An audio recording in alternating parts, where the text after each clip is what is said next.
Well, globally, we're seeing huge loss of biodiversity. Huge amounts of forests are being lost, every year. Between 2000 and 2012, we lost an area that's greater than the size of Madagascar, Borneo, and New Zealand combined. It's a huge amount of forest that was lost. My name is Colin Chapman. I'm a professor here at GW. I just started in September. Before that, I came from McGill University. And I've been working on tropical conservation, primarily with primates in Uganda for the last 30 years. What got me to Kibale was, again, total chance. When I got that postdoc, the professor who gave me the postdoc, he was from Harvard, he basically had the money to send me to Uganda. So I went there in 1989 and have stayed there ever since. I always liked watching animals. So as an undergrad, I enrolled in zoology. So I was always interested in tropical forests and primates, just because primates are such amazing animals. They're many times endangered, and I wanted always to work to make a difference. I think we have a really big duty as conservation biologists, or people who love animals and plants, to try to get out and try to make people understand their value. If you're interested in things that I'm interested in, so animals and plants, we should be thinking about restoring forests to make corridors, so that if the climate does change, we can make a corridor so the species can still survive.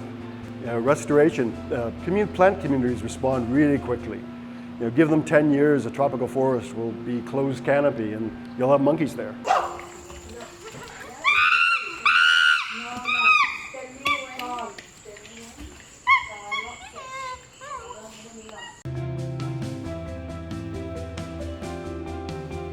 So whenever you do something for conservation, it's always a trade-off, and you're always impacting people. I think the best thing to do is to really think about what your actions mean.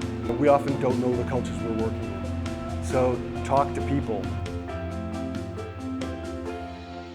Because I think a lot of people understand or appreciate the forest, or like the animals, they've seen things on National Geographic, etc. But what do you do about tropical rainforest? It's thousands of miles away. So giving them ideas on how they can contribute.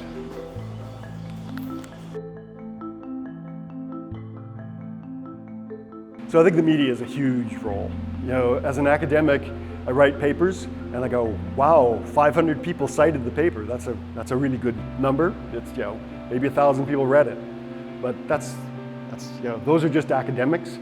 So you're basically preaching to the converted, and it's not very many. So the media plays this huge role in getting people aware. And even if the person that you're interacting with isn't going to actually do something concrete, go out and plant trees, they're going to be voting. How are they going to vote with respect to climate change? That's one of the biggest issues right now.